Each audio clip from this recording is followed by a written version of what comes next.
Assalamualaikum warahmatullahi wabarakatuh. Selamat petang semua. Alhamdulillah. Bersama saya lagi Kristina. InsyaAllah hari ini kita masih lagi dalam perkongsian kita berkenaan dengan sirah. Macam biasalah kalau dengan saya pastinya berkenaan dengan perkongsian kisah-kisah sirah para Nabi. Okay? Dan hari ini kita akan sambung lagi kisah berkenaan dengan Nabi Ayub alaihi salam. Okay, jadi untuk anda yang rasa macam nak luangkan masa sedikit, jadi anda boleh tunggu di live kita. Okay, dengarkan bersama-sama yang lain. Okay, Waalaikumsalam warahmatullahi wabarakatuh. Hai Kak Aizam. Ada Kak Dina kat sini. Hai, Assalamualaikum Kak Dina. Okay, jadi apa khabar anda semua hari ini? Saya harap anda semua sihat-sihat sajalah. Okay, baik.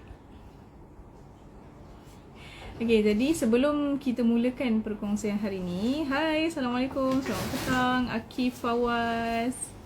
Okay, sebelum kita mulakan perkongsian hari, nak buat apa? Okay, ada duduk diam-diam dalam live ni, dengarkan perkongsian berkenaan dengan sirah Nabi Ayub alaihi salam, boleh?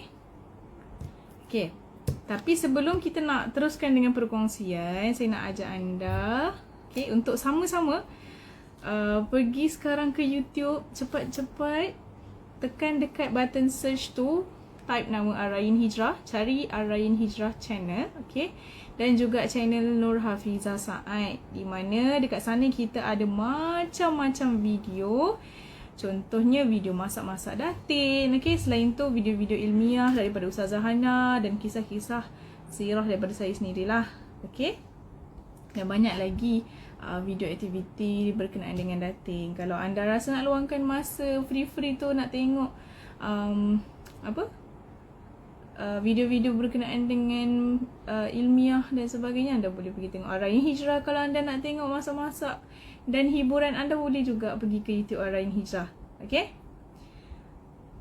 Waalaikumsalam warahmatullahi wabarakatuh. InsyaAllah semoga anda juga dimurahkan rezeki selalu. Terima kasih atas doanya. Hai, Assalamualaikum Kak Fazlina Zubaidi. Apa khabar? Hai, Assalamualaikum Kak Juli Suhana. Okay, jadi saya dah cakap berkenaan dengan YouTube. Selain itu, saya nak ajak anda juga pergi sekarang FB page Arain Hijrah. Boleh share dengan kawan-kawan yang lain. Mungkin ada yang kebanyakannya tak guna IG kan. Boleh share kita punya FB page iaitu Arain Hijrah kepada kawan-kawan yang lain. Okay, perkenalkan kepada diorang, Arain Hijrah ni ada apa sebenarnya, Arain Hijrah buat apa sebenarnya. Okay, Waalaikumsalam warahmatullahi wabarakatuh. Kak Fazlina tadi dekat sana, dekat Arain Hijrah Global, dekat sini pula. Okay, tak apa, tak ada masalah. Okay, janji teman saya hari ni dalam perkongsian kita berkenaan dengan sirah. Okay, Waalaikumsalam warahmatullahi wabarakatuh Kak Julie. Okay, baik. Jadi saya nak mulakan lah. Okay, baik, sama-sama kita mulakan dengan bacaan doa terlebih dahulu. Bismillah. Bismillahirrahmanirrahim. Alhamdulillahirabbil alamin. Arrahmanirrahim. Maliki yaumiddin. Iyyaka na'budu wa iyyaka nasta'in. Ihdinas siratal mustaqim. Siratal ladzina an'amta 'alaihim ghairil maghdubi 'alaihim waladdallin. Bismillahirrahmanirrahim. Allahumma iftah 'alaina hikmataka wa anshur 'alaina min khaza'ini rahmatika ya arhamar rahimin. Rabbi shrah li sadri wa yassir li amri wahlul 'uqdatam min lisani yafqahu qawli. Allahumma faqihna fid din wa 'allimna ta'wil. Allahumma faqihna fid din wa 'allimna ta'wil. Allahumma faqihna fid din wa 'allimna ta'wil. Amin amin ya rabbal alamin. Amin. Okay, baik. Hai, Assalamualaikum. Selamat petang semua yang masuk live kita petang ni. InsyaAllah kalau anda ada rezeki, ada kelapangan masa, boleh bersama saya petang ni. Kita pinjam masa anda sekejap, okay, sampai sebelum asar. Bukan sampai sebelum asar, anda yang kalau nanti dah asar, anda boleh berhentilah, okay. Kemudian boleh sambung balik tengok perkongsian saya di IGTV. Okay, baik. Okay, saya nak cakap dengan anda ni sebenarnya, okay, sebenarnya Okay, kisah berkenaan dengan Nabi Ayub ni tak panjang lah. Jadi saya harap hari ni ataupun hari ni, okay, anda boleh fokus dan ingat semula kisah yang telah saya kongsikan semalam. Okay, sebab kisah berkenaan dengan Nabi Ayub ni yang kita tahu fokus tentang satu perkara, okay, berkenaan dengan kesabaran dan ketabahan, okay, ketinggian sabarnya Nabi Ayub alaihi salam menghadapi ujian yang dia dapat. Okay, Ustazah, saya nak tanya kalau Ustazah, jangan panggil saya Ustazah, panggil saya Kristina je. Nak panggil kakak pun boleh, tak kisah. Okay. Hai, Assalamualaikum. Selamat petang, Kak Masita. Baik. Nak tanya kalau masa makan boleh tak berbicara, boleh tak bercakap? Tak ada masalah. Makan boleh bercakap, tapi bercakap benda yang perlulah. Okay. Sedangkan masa zaman dulu pun para Nabi, sambil mereka makan, mereka bercakap juga. Tapi tak adalah keterlaluan bersembangnya tu. Okay, sebenarnya kita pun kena fokus pada rezeki juga, okay, supaya rezeki kita yang ada depan mata ni, dia tak adalah rasa, sebab makanan pun dia rasa macam mana, hargai makanan yang ada di depan mata juga. Nak sembang tak ada masalah pun. Tak ada pun kata nak sembang masa makan tu haram, tak. Waalaikumsalam warahmatullahi wabarakatuh. Okay, semalam saya dah kongsikan berkenaan dengan kisah Nabi Ayub. Kita dah tahu keturunan Nabi Ayub ni semua orang yang baik-baik belaka, keturunan yang tinggi pangkat dan darjatnya, okay, yang mana Allah kurniakan kepada mereka. Allah kurniakan kepada mereka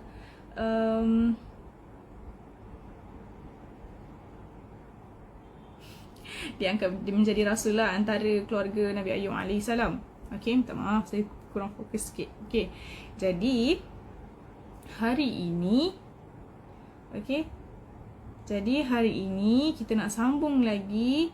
Sebab semalam kita dah tahu Nabi Ayub AS dia ada keluarga yang ramai. Okay, Allah kurniakan segala kenikmatan, orang kata kesempurnaan pada Nabi Ayub AS ni. Kaya dah, anak-anak pun ada dah, ramai dah. Okay, jadi pada satu hari syaitan ni nak buktikan kepada Allah, syaitan ni nak fitnah Nabi Ayub AS ni. Dia nak maksudkan yang Nabi Ayub ni sebenarnya bukanlah beriman sangat pun. Okay, dia lakukan ibadat taat kepada Allah sebab dia nak kekalkan segala yang dia ada. Okay, semua kemewahan yang dia ada. Okay, jadi syaitan ni dia nak sangat tunjuk kepada Allah yang Nabi Ayub ni sebenarnya tak beriman pun. Tapi akhir sekali bila saja dia uji Nabi Ayub ni dengan kehilangan harta benda, kehilangan anak-anak, okay, sampai tahap Nabi Ayub perlu merasakan pedih ataupun kesusahan yang mana baginda mengalami sakit kulit. Sampai tahap tu baginda masih lagi taat kepada Allah, masih sabar, tak marah kepada Allah, tak menyalahkan pun takdir yang Allah telah tentukan kepada dia. Okay, jadi sampailah satu hari baginda doa kepada Allah Subhanahu Wa Taala untuk apa? Untuk untuk dia, okay, jangan sampaikan hati dia ni tak mampu lagi untuk taat kepada Allah. Okay, janganlah sampai lidah ni satu hari nanti tak boleh berzikir langsung. Dia kata tak apalah musnah badanku yang lain, tetapi janganlah hati dan mulutku.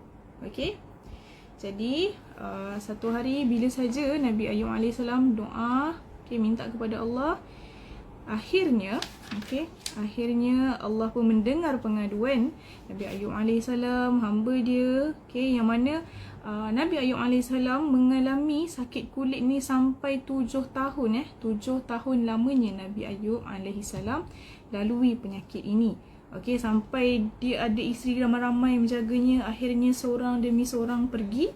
Okay, dan tinggallah Siti Rahmah, dan akhirnya Siti Rahmah pun pergi. Okay, jadi Nabi Ayub pun doa kepada Allah supaya Allah jaga dia sama seperti isterinya menjaga dia. Okay, dan akhirnya Allah SWT nak menamatkan ujian bagi Nabi Ayub AS. Okay, dia nak tamatkan ujian Nabi Ayub. Lalu Allah berfirman dalam surah Sad ayat yang ke-41 hingga 43 yang bermaksud begini. Dan ingatlah hamba kami Nabi Ayub ketika ia menyeru Tuhannya, sesungguhnya aku diganggu oleh syaitan dengan kepayahan dan seksa. Maka Allah berfirman kepada Nabi Ayub AS, hentakkanlah kakimu ke tanah, inilah air yang dingin, nyaman untuk engkau mandi dan minum. Dan kami, yakni Allah SWT, anugerahkan kepada keluarga, kepada Nabi Ayub AS, keluarga yang berlipat ganda berbanding yang telah lepas, sebagai rahmat kami dan sebagai peringatan bagi orang-orang yang berakal. Okey, jadi itulah firman Allah kepada Nabi Ayub. Dan Nabi Ayub AS pun akhirnya kembali sembuh seperti sedia kala, tak ada cacat cela pada tubuhnya.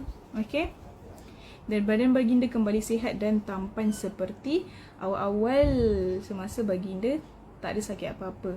Okey, dan berkat air tawar yang terbit daripada bumi tersebutlah yang menyembuhkan tubuh baginda. Okey, dan dengan izin Allah juga. Jadi kita boleh lihat di sini air tawar sahaja, okey, air tawar sahaja mampu menyembuhkan Nabi Ayub AS, tapi dengan izin Allah. Okey, baik. Jadi setelah penyakit kulit badan Nabi Ayub AS disembuhkan oleh Allah SWT hanya dengan berubatkan air tawar sahaja, maka Allah SWT pun mengembalikan keluarga baginda seperti ketika baginda belum menghadapi penyakit tersebutlah. Okey, bahkan Allah SWT mengembalikan anak-anak dan harta kekayaan Nabi Ayub AS semuanya lah. Okey, dengan bukan sahaja mengembalikan tetapi menambah lagi dengan berlipat-lipat kali ganda untuk Nabi Ayub AS, atas sebab Nabi Ayub yang bersabar atas ujian yang dilaluinya. Waalaikumsalam warahmatullahi wabarakatuh. Selamat petang Nur Fatma Batrisha, cantik nama, insyaAllah. Okey, jadi apa lagi?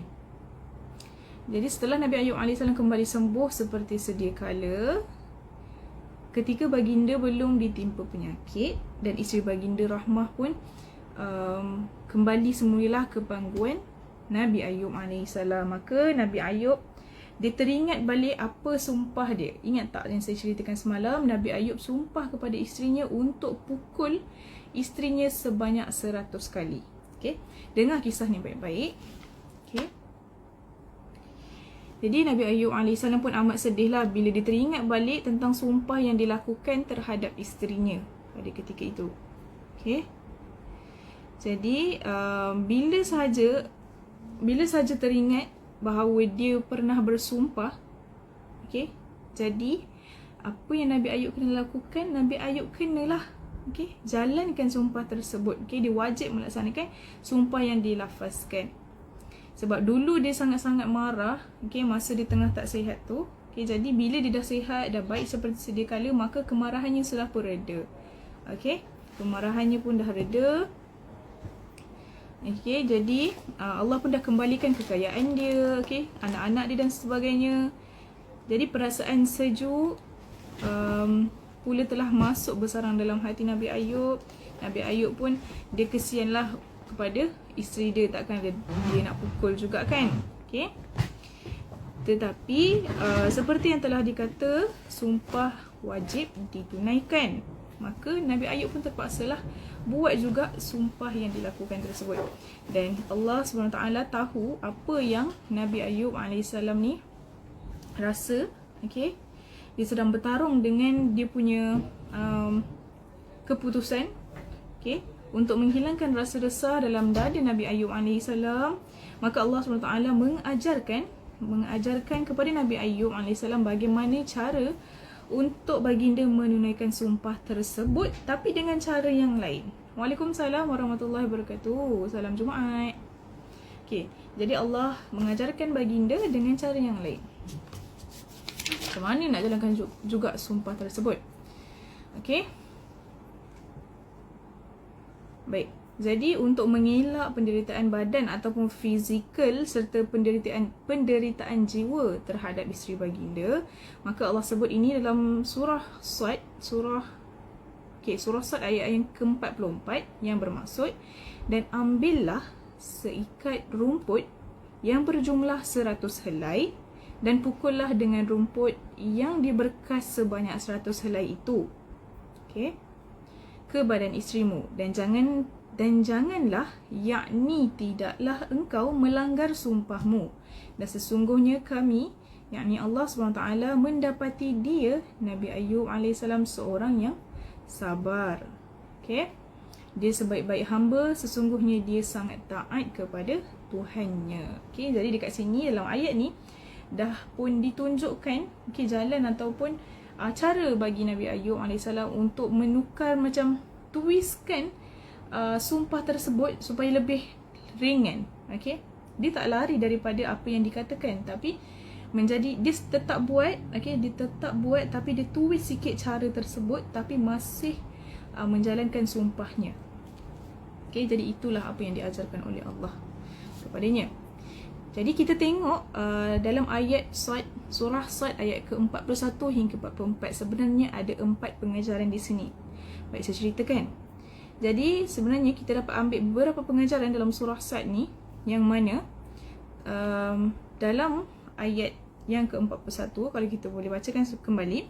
Dan ingatlah hamba kami Nabi Ayub ketika ia menyeru Tuhannya, sesungguhnya aku diganggu oleh syaitan dengan kepayahan dan seksa. Maka Allah berfirman kepada Nabi Ayub AS, hentaklah kakimu ke tanah, inilah air yang dingin nyaman untuk engkau mandi dan minum.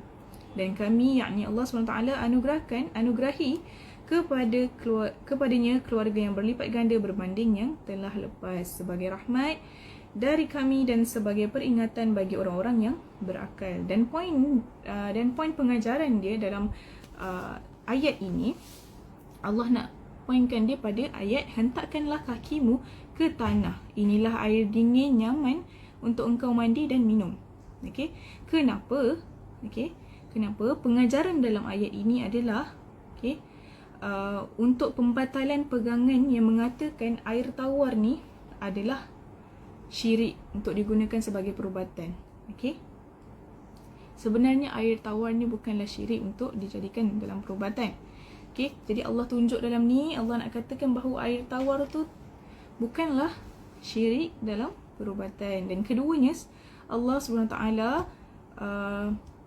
pakailah apa pun, kalau itu izin Allah nak sembuhkan kita, maka akan sembuh juga. Nak dikatakan sebegitulah. Okey, jadi kita ni sebenarnya kena sandar pengharapan pada Allah, kena percaya, usaha ikhtiar. Tak kisahlah kalau tak ada ubat sekalipun, kalau kita ikhtiar benda lain, maka akan sembuh juga dengan izin Allah. Okey. Baik. Jadi yang seterusnya, ayat yang seterusnya dalam ayat yang ke-44 yang bermaksud, dan ambillah seikat rumput yang berjumlah 100 helai. Okey, dan pukullah dengan rumput yang diberkas sebanyak 100 helai itu ke badan isterimu, dan janganlah, yakni tidaklah engkau melanggar sumpahmu, sesungguhnya kami, yakni Allah SWT, mendapati dia Nabi Ayub AS seorang yang sabar, dia sebaik-baik hamba, sesungguhnya dia sangat taat kepada Tuhannya. Dan dalam ayat ini ada 3 pengajaran yang kita boleh ambil. Okey, ada 3 pengajaran.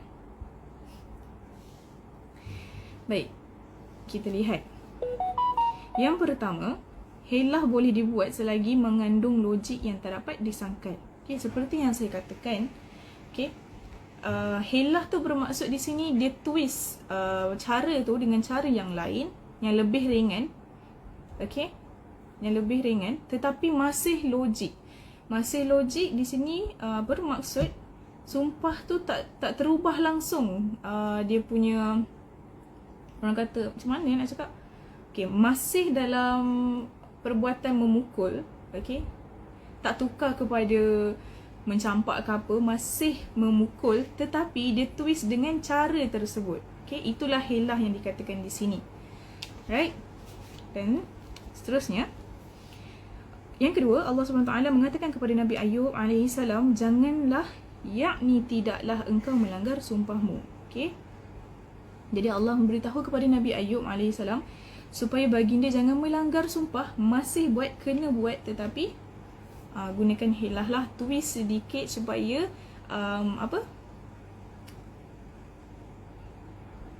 dia punya sumpah tersebut, apa yang dia nak buat tersebut tak terlalu berat untuk isteri dia tanggung. Okay. Dan seterusnya, yang ketiga, apa tadi? Okay, kita baca balik lah. Okay, Allah beritahu kepada Nabi Ayub AS supaya baginda jangan melanggar sumpah baginda dengan enggan untuk memukul isteri. Dia tak boleh tak buat sebab dia dah bersumpah, jadi dia kena buat lah. Lalu gunakan hilah tersebut, tapi masih dalam logik lah, yang orang tak dapat sangkal perkara tersebut. Masih dia buat, cuma cara dia bertwist sikit. Okay. Seterusnya, yang ketiga. Okay, ada lagi sikit point kat sini. Nak kata Allah SWT mengajar kita, okay, tak semestinya caranya kena lakukan begitu juga. Kita boleh ubah. Okay, kita boleh ubah. Ada jalan lain yang lebih bijak yang kita boleh lakukan selain daripada satu jalan ini saja. Daripada kita tinggalkan sumpah kita tak buat langsung, baik kita buat tetapi kita ubah sedikit, olah sedikit, tapi jangan sampai lari daripada logiknya. Okay. Dan yang ketiga, okay, pengajaran yang ketiga daripada ayat ini, okay, ahli tafsir yang menafsirkan ayat, dan janganlah, yakni tidaklah engkau melanggar sumpahmu dengan tidak, bukan dengan jangan. Masya Allah, apa ni? Okay, dan janganlah, yakni tidaklah engkau melanggar sumpahmu dengan tidak, bukan dengan jangan. Maka mereka memahami bahawa Allah Subhanahu Wa Taala mengatakan kepada Nabi Ayub AS bahawa perbuatan baginda memukul isteri baginda seperti mengumpul rumput kering, bukan kayu atau rotan, bukan dengan satu-satu tetapi digabungkan menjadi sekaligus. Maka lebih ringanlah dia punya kesakitan tu kan. Okay, kalau hanya beberapa helai saja ataupun pakai rotan, maka akan lebih sakit lah kan di bahasan tersebut. Okay, jadi perbuatan ni bukanlah menipu dan taklah dikatakan melanggar sumpah, sebab Nabi Ayub AS masih buat, okay, masih buat dan tunaikan sumpahnya, dan Nabi Ayub pun tak adalah dikatakan melanggar sumpah. Okay, dan itulah keempat-empat pengajaran yang kita boleh lihat daripada kisah Nabi Ayub dalam surah Sad ayat yang ke-41 hingga 44. Okay. Baik. Okay, itu sebenarnya pengajaran ni sebenarnya adalah penutup bagi kisah Nabi Ayub. Tetapi sebelum kita tutup kisah Nabi Ayub yang kita boleh jadikan contoh ni, okay, saya nak kongsikan dengan anda satu mukjizat Nabi Ayub alaihissalam yang mana anda perlu tahu, dan jelas sekali dalam kisah yang telah saya kongsikan tadi, itulah mukjizat Nabi Ayub alaihissalam. Okay, jom kita tengok apakah ia. Jadi mukjizat yang dikurniakan oleh Allah SWT kepada Nabi Ayub alaihissalam berupa air tawar. Okay, air tawar yang sewaktu baginda menghentakkan kakinya, maka keluar daripada tanah tersebut air tawar yang mana menjadi ubat ataupun penyembuh buat penyakit kulit Nabi Ayub alaihissalam. Dan inilah satu-satunya mukjizat yang Allah kurniakan buat Nabi Ayub. Okay, ingat mukjizat Nabi Ayub adalah air tawar. Okay, dan akhir sekali, anda perlu tahu Nabi Ayub alaihissalam wafat bila? Baginda wafat ketika baginda berusia 93 tahun, dan baginda meninggalkan ramai putera dan puteri, okay, dan antaranya Nabi Zulkifli. Okay, jadi itulah serba sedikit kisah berkenaan dengan Nabi Ayub. Kisah Nabi Ayub ni tak terlalu panjang lah, tak banyak sejarahnya, kisahnya. Okay, kebanyakan yang kita biasa dengar memang sama seperti ini. Okay, tak terlalu banyak kisah berkenaan dengan Nabi Ayub. Tapi mungkin anda yang belajar further berkenaan dengan sejarah ataupun sirah Nabi ni, mungkin anda lebih tahulah. Okay, dan apa yang saya kongsikan ni berdasarkan apa yang saya pernah dengar, apa yang saya baca, apa yang saya belajar daripada guru-guru saya. Okay, alright. Jadi saya tak akan sambunglah kisah berkenaan dengan Nabi yang seterusnya, iaitu Nabi Shu'aib.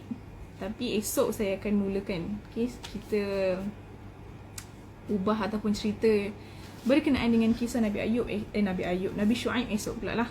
Okay, Alhamdulillah hari ni kita selesai berkenaan kisah Nabi Ayub. Saya harap anda ingat. Okay, jom kita ingatkan sedikit. Nabi Ayub alaihi salam. Okay, Nabi Ayub alaihi salam merupakan anak kepada siapa?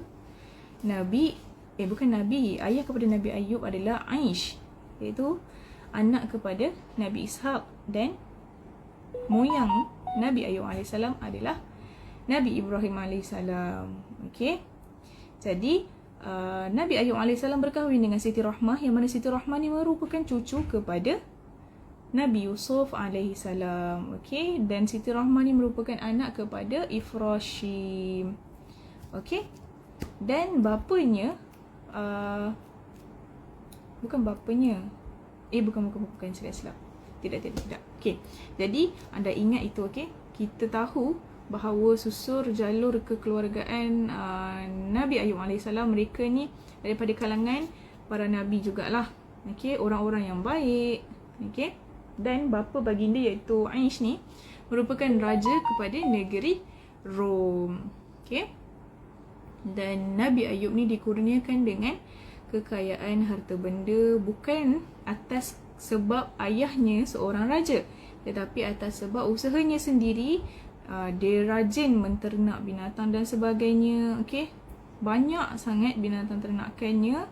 Okey, sampai satu hari baginda diuji, dan baginda juga mempunyai anak yang sangat ramai dan isteri yang sangat ramai, dan salah seorang daripada anaknya Waalaikumsalam warahmatullahi wabarakatuh. Dan seorang daripada isterinya, adalah Siti Rahmah yang saya sebutkan tadi. Okey. Baik. Dan setelah sahaja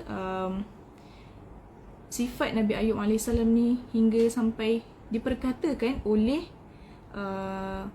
malaikat-malaikat di langit. Okey. Jadi sampai ke pengetahuan Iblis mula nak merosakkan Nabi Ayub, keimanan Nabi Ayub AS. Okay, maka Iblis pun katakan kepada Allah, dia nak fitnah Nabi Ayub ni. Dia nak katakan seperti yang saya kongsi semalam dan hari ni saya ada ulang awal tadi.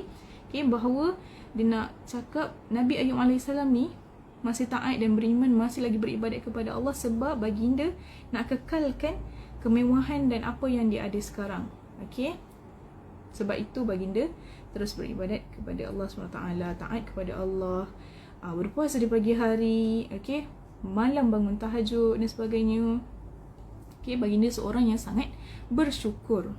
Okey, bestnya kalau ada orang cerita-cerita ni, best. Nak baca susah kan? Tapi kalau anda rasa macam nak mendengar lebih senang, anda boleh tengok semula video-video saya sebelum ni, okey? Ataupun boleh je cari lagi mana-mana ustaz yang dia punya penyampaian lebih seronok, anda boleh dengar. Okay, jadi mungkin senang untuk anda ingat kisah-kisah berkenaan dengan Nabi macam ni. Okay, baik, kita sambung lagi sikit. Ringkasan lah berkenaan dengan kisah Nabi Ayub ni. Okay, jadi bila saja syaitan tahu berkenaan dengan Nabi Ayub ni, jadi dia nak rosakkan Nabi Ayub, keimanan Nabi Ayub. Jadi dia minta izin kepada Allah SWT untuk uji Nabi Ayub ni. Okay, kita tengok Nabi Ayub ni beriman betul-betul ke atau tak. Okay, jadi syaitan pun mulakan hilahnya. Okay, dia musnahkan segala harta benda kemewahan Nabi Ayub. Okay, tapi masih lagi Nabi Ayub ni tetap taat, tetap lagi bangun solat. Okay, tak marah kepada Allah, tak menyalahkan takdir dan sebagainya. Okay, itu baru first yang syaitan buat. Dan yang kedua, syaitan menghapuskan atau memusnahkan semua anak-anak Nabi Ayub AS, dan tinggallah isteri-isterinya sahaja. Okey, jadi sampaikan anak-anak dia meninggal sekalipun, okey, Nabi Ayub AS masih lagi kuat, tetap lagi kuat. Sedangkan isteri-isteri yang lain semua dah bersedih ni. Tapi apa yang Nabi Ayub katakan bahawa itu anak-anaknya ni semua adalah pinjaman daripada Allah. Jadi maka itu hak Allah untuk mengambil kembali. Jadi janganlah kita bersedih untuk perkara tersebut. Okey, Nabi Ayub tetap kuat, tetap sabar, okey, tak menyalahkan Allah, masih lagi menjalankan ibadatnya, ketaatannya kepada Allah. Okey, dan akhir sekali apa yang syaitan lakukan, dia uji pula kepada diri baginda, yang mana baginda terkena penyakit kulit. Okay, waktu tu syaitan tiup, hembus kepada badan Nabi Ayub AS, dan akhirnya Nabi Ayub terkena penyakit kulit. Okay, satu badannya rosak akibat penyakit kulit tersebut. Okay, jadi masih lagi sebenarnya perkara itu ataupun kejadian itu, penyakit itu tak menjejaskan langsung ketaatan ataupun keimanan Nabi Ayub AS kepada Allah SWT. Jadi syaitan pun rasa sangat-sangat marah, sangat-sangat marah sebab Nabi Ayub masih lagi sama. Maka tak boleh ditanding. Maka Allah pun tunjukkanlah kepada syaitan ni yang memang sebenarnya Nabi Ayub AS ni seorang yang kuat imannya. Sebab tu Allah izinkan, sebab Allah sendiri tahu macam mana kekuatan iman Nabi Ayub AS. Sebab tu Allah izinkan kepada syaitan untuk melakukan semua perkara ni. Jadi setelah sahaja Nabi Ayub merasai semua penderitaan, maka Nabi Ayub pun berdoa kepada Allah supaya jaga dia, pulihkan dia kembali, sampailah tahap semua isteri-isterinya tinggalkan dia. Lalu Allah pun jaga, dan akhir sekali Nabi Ayub berdoa. Okay, kemudian Allah pun tamatkan ujian dia. Lalu Allah kembalikan semulalah kemewahan, anak, isteri, semualah Allah kembalikan balik kepada Nabi Ayub AS. Okay, lalu isterinya pun Siti Rahmah kembali kepadanya, dan Nabi Ayub AS mendapat semua kenikmatan hidup ataupun kesempurnaan hidupnya dalam hidup dia. Okay, jadi begitulah kisah Nabi Ayub yang kita boleh ambil di sini. Baginda seorang yang sangat-sangat penyabar, seorang yang sangat kuat imannya. Jadi apa pun yang dia lalui, dia tak pernah salahkan Allah SWT. Okay, baik, Alhamdulillah hari ni kita dah selesai. Hai, Assalamualaikum, selamat petang Miss Cita. Hari ni kita dah selesai berkenaan kisah Nabi Ayub. Jadi kalau anda ada perkongsian lagi berkenaan Nabi Ayub, anda boleh komen kat bawah. Ataupun ada pertanyaan, okay, yang insya-Allah saya boleh bantu, saya akan bantu. Okay, sebab semalam pun kita dah live lama, dalam sejam setengah saya rasa. Okay, itu banyak persoalan tentang kehidupan dan sebagainya. Waalaikumsalam, selamat petang Dia Nasrah. Hai, tak pernah tengok pun Dia Nasrah, baru masuk ke? Ke dah lama follow IG Arayin ke baru? Selamat berkenalan untuk yang baru masuk IG kita. Kenapa hari ni macam tak ramai Masing-masing ada kelas ke? Sedang bekerja ke? Okay, ada apa-apa persoalan ataupun pertanyaan? Saya dah sejuk. Wah, kenapa saya tak perlahankan aircon tadi? Baru. Okay, patutlah baru nampak. Hai, salam perkenalan. Umur berapa ni? Saya nak tahu sebenarnya. Waalaikumsalam. Allah, sorry Dia Nasra, saya baru nampak komen awak di sini. Sebab tadi dekat atas baru slide. Saya teringin nak dengar semua mukjizat yang ada pada semua Nabi. Kalau macam tu, kena ikuti perkongsian saya setiap hari lah. Okay, setiap hari kita ada perkongsian berkenaan dengan para Nabi. InsyaAllah kalau dia ikut daripada awal sampai sekarang, sampailah nanti saya habis semua kisah berkenaan dengan para Nabi, InsyaAllah boleh tahu semua mukjizat para Nabi. Okay, tak ada masalah pun. Yang tua pun boleh dengarkan. Okay, bukannya setakat budak-budak kecil je yang perlu tahu semua ni. Sebenarnya kita pun yang dah besar-besar ni semua kena ambil tahu. Okay, sebagai ilmu tambahan untuk kita. Okay, bila kita duduk dengan seseorang, okay, bila kita duduk dengan seorang, mungkin dia berasa sedih, kita nak bantu dia, kita dengar masalah dia, okay, kita boleh advise dia, okay, dan sambil nak advise dia tu boleh kita kaitkan dengan kisah-kisah sirah. Macam contohlah ada seseorang kawan kita ada masalah, kemudian kita cakap kat dia, nak tahu tak Pernah dengar tak kisah tentang Nabi Ayub AS? Nak tahu tak betapa kuatnya baginda lalui kesusahan hidup dia? Okay? Yang mana baginda diuji dengan tak ada harta mula-mula, dan kemudian tak ada anak, dan kemudian diri baginda pula diuji, tubuh badan baginda pula, fizikal baginda diuji. Okay? Nak tahu tak macam mana kuatnya Nabi Ayub AS? Kita mulalah cerita. Sebab tu pentingnya kisah-kisah sirah ni juga untuk kita tahu, supaya bila kita bercakap ni, bila kita bagi nasihat ke orang ni, satu hari nanti mungkin daripada kisah-kisah Nabi ni, orang makin dekat dengan ilmu-ilmu agama. Okay? Orang makin dekat dengan Allah SWT. Orang rasa makin kagum. Kita memang agama kita Islam, tetapi kita kena tengok balik, kita mengamalkan tak cara hidup Islam. Kita kena sama-samalah, okay? Ajak diri ni, ajak kawan-kawan dan keluarga, sama-sama kita dalam hidup ni amalkan cara hidup Islam. Okay? Baik. Okay tak saya punya cerita hari ni, penjelasan ataupun saya punya penyampaian hari ni? Saya belajar sampai Mesir ke? Tak. Saya tak pernah pun belajar sampai Mesir, tak. Kalau boleh teringin, tapi saya takut belajar sampai Mesir. Teringin sangat. Kawan saya pun dah ke Mansura, tapi belajar medical lah. Tapi saya takut, sebab tu saya tak keluar. Lagipun saya nak sulung, saya sangat risau dengan mak ayah saya, adik saya, sebab kami berempat sahaja, tak ramai. Okay. Mana yang lain? Selalu ada je ramai yang komen. Boleh saya bersembang dengan anda semua, tapi hari ni macam tak ramai. Ada soalan lagi ke? Di TikTok pun sama. Hari ni ada apa-apa ke? Waalaikumsalam warahmatullahi wabarakatuh. Hai, Assalamualaikum.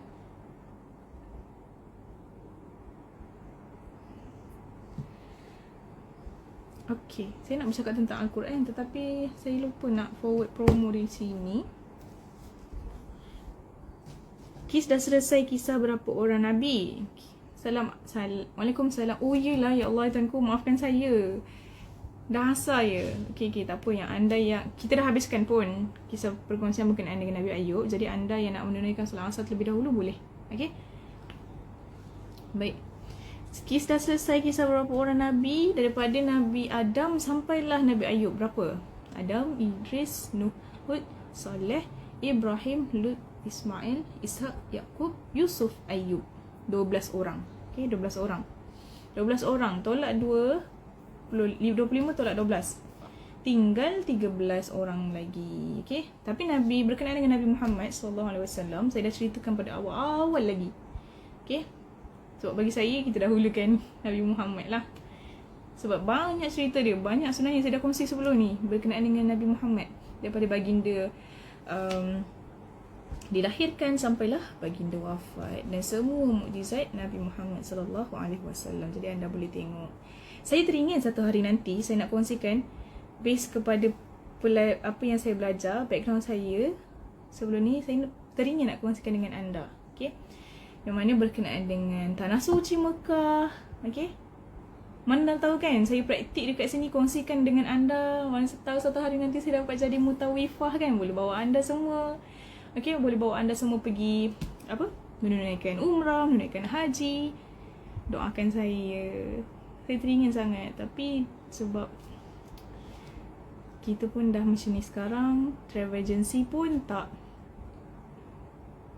jalan. Last saya intern pun tahun lepas. Tapi travel agency ramai yang nak ambil, tapi travel agency sekarang tak jalan. Sedih sangat. Nak tanya, akak beli semua hadis tu kat mana ya? Okay. Sebenarnya koleksi buku yang di sini, okay, di sini bukanlah saya punya. Okay, saya pinjam je daripada Datin lah. Ni Datin punya koleksi. Ada buku-buku Datin yang beli daripada Indonesia, ada dekat sini juga. Tapi kebanyakannya saya rasa di sinilah yang Datin beli. Okay, tapi buku yang saya kongsikan ni daripada Indonesia. Waalaikumsalam warahmatullahi wabarakatuh. Saya nak cakap beli kat mana pun tak tahu. Sebab kebanyakan buku saya yang saya baca di rumah adalah buku-buku yang saya belajar, okay, buku-buku yang saya dapatkan daripada guru-guru saya, bukan buku-buku di luar.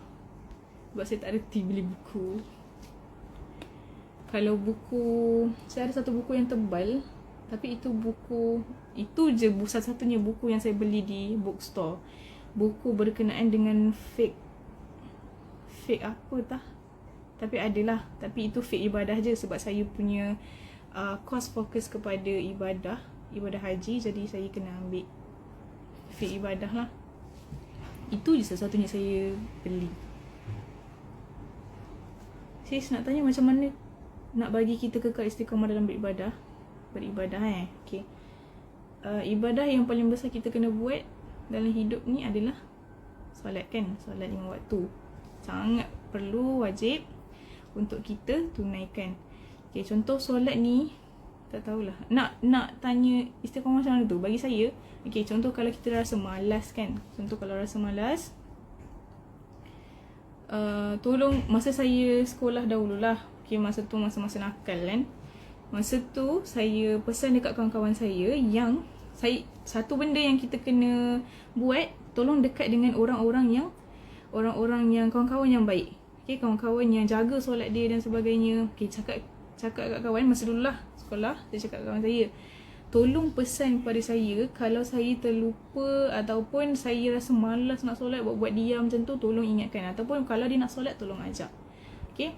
Lagi satu, kalau time kita sendirian, kita rasa malas,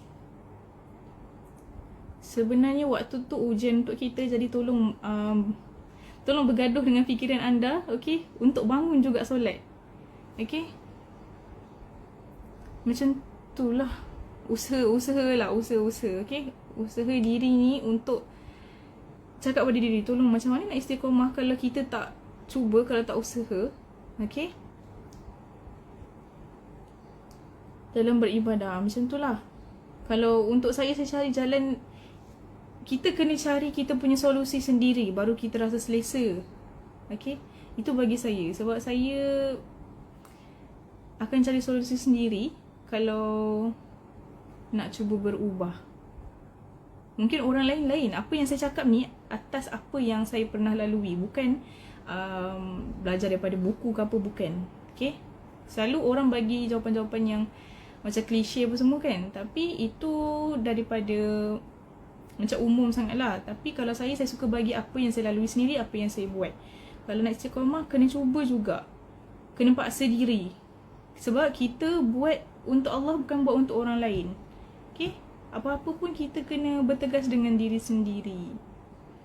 Okay, saya tak kisah kalau saya perlu cakap, tapi tak adalah menjaja benda buruk berkenaan dengan diri sendiri, mengaibkan diri kan. Tapi ambil seorang kawan, okay, contoh berkenaan dengan solat ni, sebab kita perlu sangat jaga solat, maka berkenaan dengan ni saya tak kisah kalau saya nak kongsikan kepada dia bahawa saya ni macam berat sikit nak solat kadang-kadang. Macam tu lah. Kita kena share kat dia supaya dia tahu masalah kita dan dia akan tolong kita. Okay, cari orang-orang yang baik, dekatkan diri dengan orang-orang yang baik lah. Itu dia punya tips juga, dekatkan diri dengan orang yang baik. Lepas akak habis belajar nanti apa kerja ya akak? Ya, adakah menjadi seorang pendakwah, ustazah atau apa? Saya sebenarnya takut nak jadi ustazah. Okay, tapi saya teringin nak berkongsi berkenaan apa? Berkenaan dengan kisah sirah. Saya suka sirah, sangat suka sirah, tapi saya belum banyak lagi membaca. Saya perlukan masa lagi, okay, untuk banyak lagi bacaan. InsyaAllah lah kerjaya saya yang sepatutnya menjadi seorang mutawifah. Doakan saya.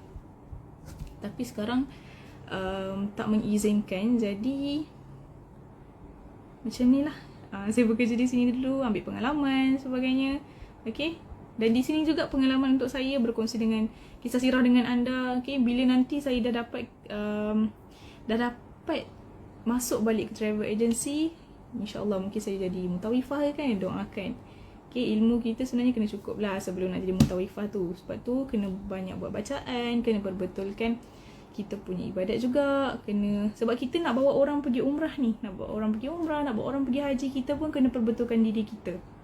Okay, jadi apa yang saya akan jadi nanti, insya-Allah doakan mutawifah lah. Okay, banyak benda sebenarnya yang seronok yang kita boleh kongsikan kepada orang. Kita nak serve orang dengan buat ibadah tu perlukan banyak preparation. Mungkin ini sebabnya, mungkin Allah bagi saya rezeki kerja di sini. Okay, kongsikan berkenaan dengan sirah kepada anda, walaupun apa yang saya kerjakan sekarang ni tak berkait dengan apa yang saya belajar, tapi serba sedikit di sini, okay, di sini waktu ini yang saya kongsikan kepada anda ni sebenarnya salah satu latihan juga. Salah satu latihan juga untuk saya. Mungkin nanti nak jadi mutawifah senang, nak berkomunikasi dengan orang sekarang, nak bercerita dah boleh. Okay, alhamdulillah. Okay, sambung degree di college yang sama ke? Tak, saya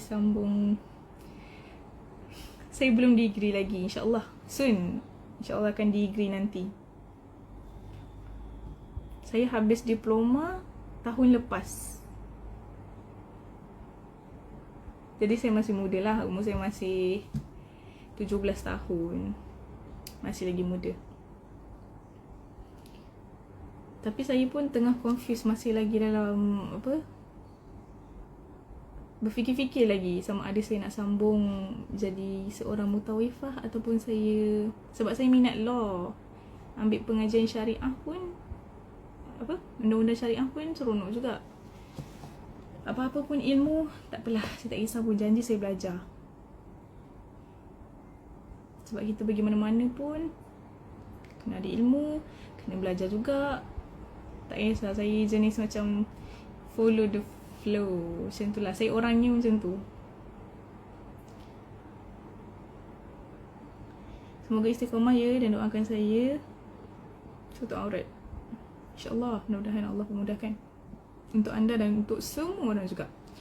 Kalau buat berpakaian ni, kalau nak istiqamah, contoh perkara yang sebenarnya penting tapi wanita semua lupa adalah hand sock. Okay, hand sock dan juga stocking. Jadi saya macam ni dekat college dulu.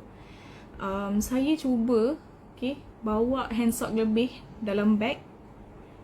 Takut-takut kalau ada kawan yang tak bawa hand sock kan. Jadi diorang akan minta kat saya, kalau anda nak istiqamah, nak jaga diri, anda standby hand sock yang bersih dengan stocking yang bersih dalam bag. Jangan bawa keluar langsung daripada bag. Okay, kalau anda nak pakai, balik tu terus ambil yang baru masuk dalam bag.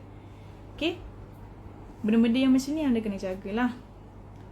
Akak pernah ke jejak kaki kat Kaabah? InsyaAllah. Saya tak pernah lagi, sebab tu saya teringin sangat, doakan saya. Okay, terus berjuang Kak Ya. Terima kasih banyak-banyak. Waalaikumsalam. Hai. Okay, macam tu lah. Kalau nak istiqamah dalam pakaian, lepas tu dalam ibadah dan sebagainya, okay, buat daripada perkara kecil dahulu. Kemudian InsyaAllah Allah permudahkan. Mak saya tak pakai hand sock, saya mampu doakan je. Tak apa. Okay, saya cerita sedikit lah. Kan saya dah kongsi semalam, saya sendiri bukanlah daripada keluarga yang daripada kalangan ustaz-ustazah. Okay, jadi mak saya pun masa mula-mula, ni sekadar perkongsian untuk anda rasa terinspirasi ataupun lebih, saya nak encourage anda ni, okay, supaya tolong sekali keluarga, tarik sekali keluarga untuk benda-benda yang baik. Waalaikumsalam Kak Zan, di sana ada, di sini pun ada. Hai. Okay, jadi masa saya nak mula pakai purdah, sebelum saya pakai purdah pun saya dah mula pakai baggy shirt, okay, tudung yang labu-labu. Memang saya pesen tu dulu. Okay, so sebab tu saya cakap tak susah untuk saya nak berubah daripada segi pakaian. Okay, memang mudah.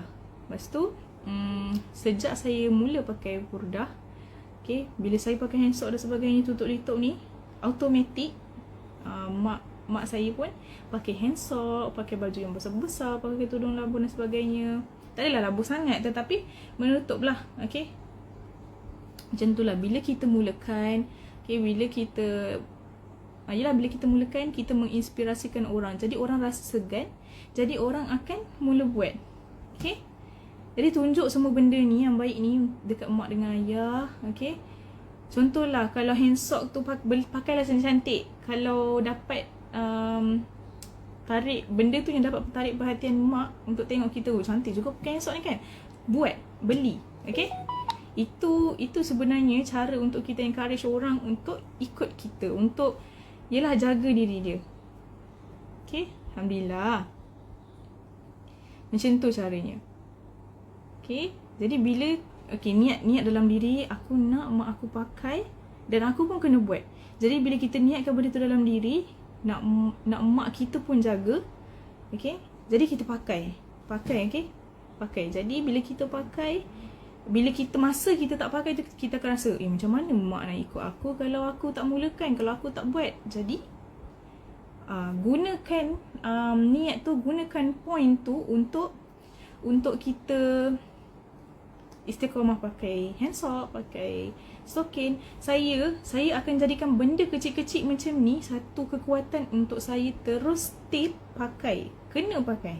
Okay, saya fikir kalau aku tak pakai, habis tu macam bila nak mulanya mak aku pakai kan, macam tu. Benda-benda yang kecil ni yang buat saya encourage diri untuk berubah. Okay, sebab tu saya cakap alasan ataupun apa yang saya bagi kepada anda ni bukan yang yang orang bagi selalulah, bukan yang klise punya, tapi ini apa yang saya buat, apa yang saya lalui. Saya jadikan point yang macam ni. Kalau aku tak buat, kalau aku tak pakai, macam mana aku nak suruh mak aku pakai? Sebab saya sendiri jenis yang penakut nak bagi tahu mak saya, mak pakailah, mama pakailah hand soap. Saya jenis penakut dan jenis macam kita takut mak kita terasa. Sebab tu saya rasa macam tak apalah, kita mulakan dengan perbuatan buat dekat diri sendiri dulu, nanti orang lain ikut. Okay, dan Alhamdulillah kawan-kawan saya pun, Alhamdulillah lah, saya rasa seronok sangat bila saya jadi macam ni, jadi sebab untuk orang lain berubah. Okay,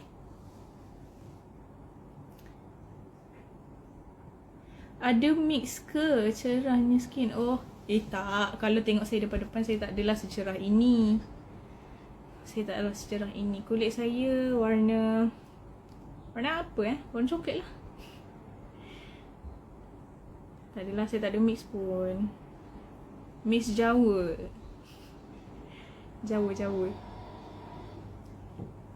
Saya bukan Hafizah. Semalam saya dah kongsi, saya bukanlah datang daripada sekolah agama. Saya sekolah menengah biasa je. Cuma saya punya niat, saya punya rasa suka lebih cenderung kepada bab-bab dan hal-hal agama. Cuma saya ni dalam kategori yang sederhana, tapi even saya duduk dalam part yang sederhana ni, tapi hati saya masih lagi nak juga jadi macam, bukan nak jadi macam ustazah tau. Kita ada ilmu, kita nak berpakaian yang seperti yang sepatutnya. Saya seorang yang macam tu, bukan nak jadi lebih-lebih sampai nak jadi ustazah, tak, bukan. Saya macam tu. Saya nak jadi seperti yang sepatutnya. Saya kena ada ilmu. Okay, bukan setakat pakai tudung tapi tak ada ilmu. Saya nak jadi orang yang ada ilmu, pakai tudung yang elok-elok semua, ikut apa yang patut, tapi tak nak jadi orang yang lebih-lebih macam jadi ustazah ke. Saya tak nak, saya takut. Saya jadi orang sederhana je cukup. Okay, aku dah kata Quran berapa kali, rahsia. Kira salam ustazah siapa?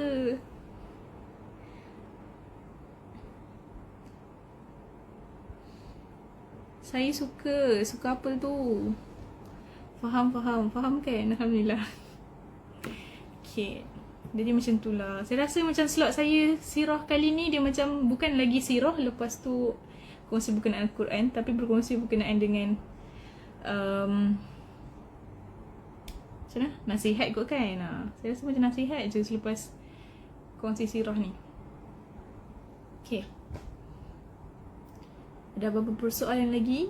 Jadi kalau saya cakap awal lah, kalau anda semua tanya dengan saya berkenaan dengan hal kehidupan ni semua, saya akan bercakap tentang apa yang saya lalui. Okay, benda yang sebetul-betulnya kita mungkin, sebab apa yang saya akan cakap dan apa yang saya cakap ni, insyaAllah apa yang saya cakap ni, okay, sebenarnya mungkin akan jadi juga kepada anda, dan mungkin anda akan nampak juga ke orang lain sebenarnya. Okay, saya bercerita atas apa yang saya lalui.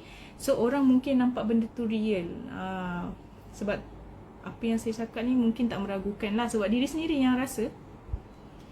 Nasihat akan sangat bantu, Alhamdulillah. Rasa terbuka hati nak jadi macam awak. Rasa tenang je tengok. Alhamdulillah. Okay. Saya pernah dalam keadaan anda semua, yang mana bila saja dengar nasihat orang, okay, dengar nasihat orang, lepas tu tiba-tiba bila dah orang tu, kita tengok video orang tu, settle je tengok, tiba-tiba berapa minit lepas tu tiba-tiba rasa down. Boleh ke aku buat ni kan? Lepas tu saya rasa macam mana ni? Tak yalah buat. Saya pernah berada pada tahap tu. So saya nak nasihat kepada anda, okay, kalau anda jenis kalau dengar nasihat orang, lepas tu tiba-tiba dalam 2-3 minit, 5 minit, 10 minit macam tu terus rasa down, macam boleh ke tak boleh, macam meragui anda punya kemampuan, okay, cuba untuk setiap hari tengok video-video nasihat, okay, ceramah-ceramah ke apa yang boleh kuatkan anda punya apa yang orang kata tu, ya Allah, saya selalu lost word kat sini sebab saya nervous. Okay, tengok benda-benda ceramah-ceramah ke nasihat-nasihat, benda tu sebenarnya membantu kita untuk kita gain kita punya rasa confident, okay, untuk kita berubah, tetap kekal, okay, dengan niat kita. Aku kena juga buat, macam tu.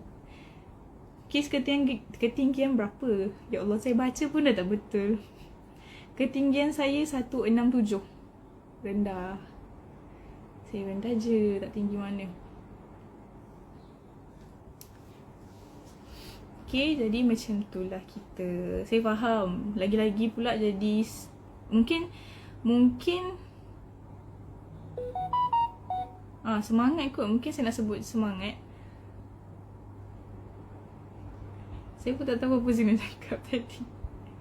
Tapi ada satu word tu yang itulah yang terbaik yang saya patut cakap. Saya suka bagi nasihat, tapi kadang-kadang saya selalu mulut saya terbelit-belit. Minta maaf lah. Tinggilah. Sabar Kak, sabar. Okay, saya relax. Saya risau kalau saya relax sangat, saya ambil masa terlalu lama. Sebab tu saya suka cakap laju. Dah terbiasa cakap laju. Tinggilah. Tak tinggi pun, biasa je. Sebab saya rasa saya dah berisik sekarang makan semua masakan Datin Pizza dan semua review. Jadi sebab itulah saya rasa pendek.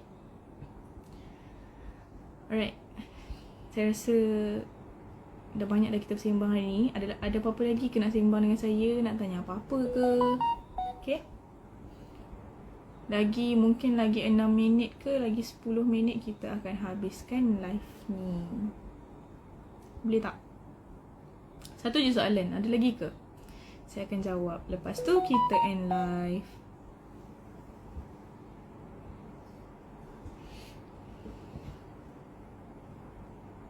Minta maaf lah, saya selalu betulkan niqab sebab tak selesa. Ni niqab lama tau. Niqab daripada Mekah. Lepas mak saya balik umrah, dia beli jubah, dapatlah niqab ni. Saya mula-mula tak tahu pun ada pattern yang jadi macam ni. Tapi bila dah lama-lama dah pakai niqab ni, baru kita tahu niqab ni ada banyak jenis. Tapi kena berhati-hati jugalah kalau yang nak berubah tu. Sebaiknya pilihlah yang betul-betul menepati syariat. Kalau boleh kosonglah, jangan bercorak-corak sebaiknya. Okay, saya risau pula. Tapi saya nasihat kepada anda, tolong doakan saya juga supaya tak pakai benda pelik-pelik tu Sebab kita pakai niqab bukan untuk menarik minat orang, untuk kita jaga diri. Okay, tolong ingat pesan saya.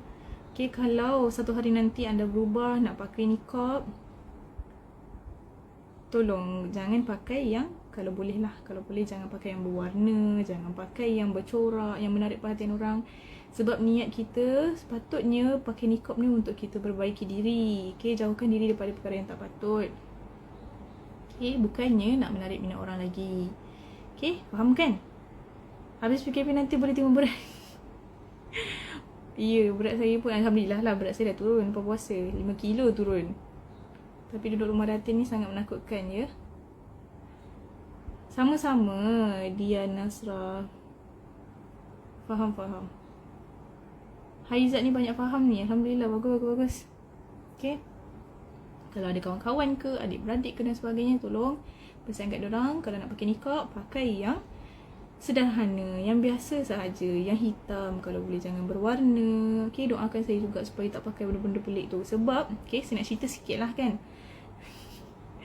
Dulu, masa awal-awal, masa saya nak pakai niqab, mula-mula saya pakai warna hitam. Okay, jadi bila saya nak beli baru tu, saya fikir, nak match dengan colour baju ni lah semua. Lepas tu sekali dalam, Alhamdulillah lah, saya tak pakai lama sebab saya rasa macam, tak boleh macam ni kan. Saya beli banyak pula tu, ya Allah, stres saya. Lepas tu masuk college, saya rasa segan. Takkan nak pakai warna-warni macam ni kan. Lepas tu saya mulalah pakai hitam saja. Okay, kalau kat college tu, mungkin kalau ada kawan-kawan saya yang tengok kat sini, mereka tahulah sebenarnya dulu kat college saya pakai baju hitam, tak bertukar. Dan sampai ada orang kata yang saya tak tukar baju, tak basuh baju. Padahal saya banyak je baju hitam. Macam tu lah. Kalau boleh, kalau nak pakai niqab, nak pakai purdah, jadi sesederhana yang boleh.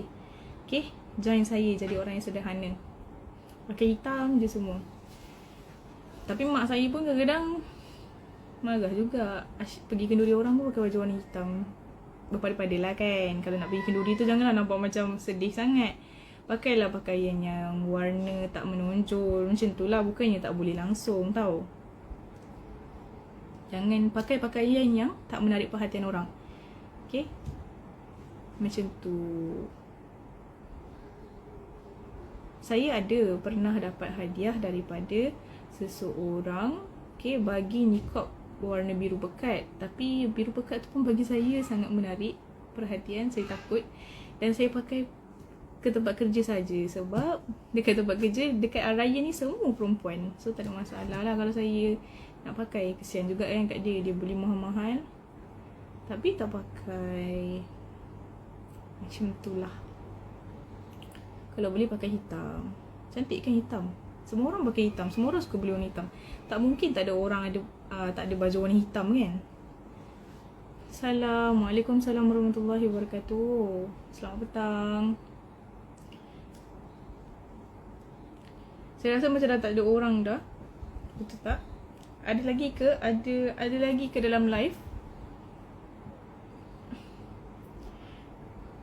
Boleh, tak ada masalah. Waalaikumsalam. Kita jumpa lagi esok, okay? Okay. Saya rasa dah tak ada apa-apa persoalan ataupun pertanyaan. Jadi, kita end live dulu, okay? Boleh tak? All black kak? Ya, betul, all black. Kalau orang nak bagi hadiah kat saya suka sangat-sangat. Kalau orang bagi saya baju warna hitam, tudung warna hitam, semua warna hitam, seronok sangat. Tak tahu kenapa, tapi warna hitam tu menggembirakan saya. Okay, kita ada tengah dengar. Alhamdulillah. Ustazah umur berapa? Jangan panggil saya Ustazah, saya takut. Umur saya sebenarnya, okay, sebenarnya lah nak cakap dengan anda kan, umur saya rahsia lah. Takkan saya nak bagi tahu. Saya minta maaf, tak boleh bagi tahu. Segan. Terima kasih atas perkongsian yang sangat bermanfaat. Sama-sama Ustaz. Harga termasuk postage ke kalau Al-Quran? Ya, betul. Harga termasuk dengan harga tak termasuk dengan postage. Saya minta maaf. Okay, harga Quran asing dengan postage. Kalau nak tahu lebih lanjut, boleh WhatsApp admin kita tanya. Kalau rasa lambat sangat, boleh WhatsApp dropship kita. Dropship kita selalu laju je. Okay, boleh tolong diorang sekali. Jumpa lagi esok Kak Fazlina. Okay, boleh kita end live petang ni. Kita jumpa lagi esok. InsyaAllah saya akan sambung lagi kisah berkenaan dengan Nabi Syuaib alaihissalam. Okey, baik. Itu saja. Kita akhiri perkongsian kita dengan bacaan doa. Minta maaf Harz. Kita jumpa esok, okey? Doa dulu. Bismillahirrahmanirrahim. Subhanakallahumma wa bihamdika asyhadu an la ilaha illa anta astaghfiruka wa atubu ilaik. Bismillahirrahmanirrahim. Wal 'asri innal insana lafi khusr illa alladhina amanu wa 'amilus solihati wa tawassaw bil haqqi wa tawassaw bis sabr. Alhamdulillah. Okay, bye. Dekat TikTok pun dah saya tengok. Okay, tutup sini dulu boleh? Sinilah. Okay. Bye. Assalamualaikum. Terima kasih.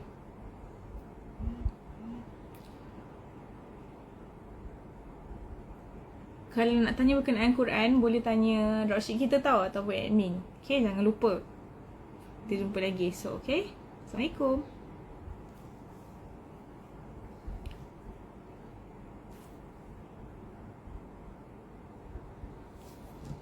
Bye.